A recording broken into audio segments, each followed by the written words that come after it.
ನನ್ನ ಹೆಸರು ಅಬ್ದುಲ್ ಖಾದರ್ ಸಾಬ್ ಅಂತ. ನನಗೆ 4 ಗಂಡು ಮಕ್ಕಳು, 1 ಹೆಣ್ಣು ಮಗು ಇದೆ. ಜಾವಿದ್ ನನಗೆ 2ನೇ ಮಗ. 2005ನಲ್ಲಿ ಹರಿಹರಕ್ಕೆ ಮಿಲಿಟರಿ ಸೆಲೆಕ್ಷನ್, ದಾವಣಗೆರೆಗೆ ಮಿಲಿಟರಿ ಸೆಲೆಕ್ಷನ್ ಬಂದಾಗ 3,000 ಹುಡುಗರು ಸೆಲೆಕ್ಷನ್ಗೆ ಹೋಗಿದ್ದರು.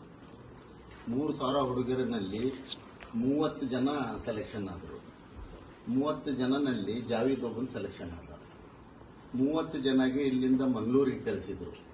ಮಂಗಳೂರಿನಲ್ಲಿ ಎಕ್ಸಾಮ್ ಬರೆದು ಅಲ್ಲಿ 11 ಜನ ಸೆಲೆಕ್ಷನ್ ಆದರು. 11 ಜನನಲ್ಲಿ ಜಾವಿದ್ ಒಬ್ಬನ್ ಸೆಲೆಕ್ಷನ್ ಆದ.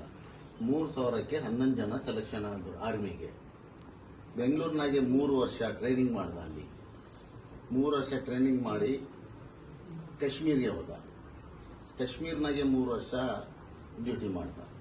ಅಲ್ಲಿಂದ ಜೋಧ್ಪುರ್ ಅಂತ ರಾಜಸ್ಥಾನ್, ಅಲ್ಲಿ ಹೋದ. ಅಲ್ಲಿ 3 ವರ್ಷ ಟ್ರೈನಿಂಗ್ ಮಾಡ್ದ.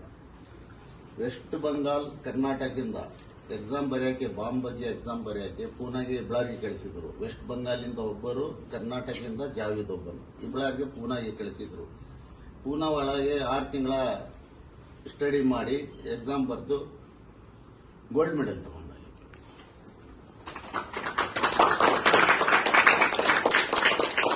ಗೋಲ್ಡ್ ಮೆಡಲ್ ತಗೊಂಡು ಆಸಾಮ್ಗೆ ಹೋದ ಡ್ಯೂಟಿ. ಅಲ್ಲಿ 3 ವರ್ಷ ಆಸಾಮ್ನಾಗೆ ಡ್ಯೂಟಿ ಮಾಡಿ ಸಿಕಂದ್ರಾಬಾದ್ಗೆ ಬಂದ. ಸಿಕಂದ್ರಾಬಾದ್ನಾಗೆ ನಾಯಕನಾಗಿ ಒಂದು ಟೀಮ್ ಅಂದು ಕರ್ಕೊಂಡು ಇಲ್ಲಿಂದ ಪೋಖ್ರಾನ್, ರಾಜಸ್ಥಾನ್ನಾಗೆ ಒಂದು ಯುದ್ಧ ಭೂಮಿ ಇದೆ ಪೋಖ್ರಾನ್ ಅಂತ. ಅಲ್ಲಿ ಎಲ್ಲ ನಮ್ಮ ಪ್ರೋಗ್ರಾಮ್ ಮಾಡ್ತಾರೆ, ಬಾಂಬಿಂದು ಅದರದ್ದು ಎಲ್ಲ ಪ್ರೋಗ್ರಾಮ್ ಅಲ್ಲಿ ಪೋಖ್ರಾನ್ನಾಗೆ ಮಾಡ್ತಾರೆ.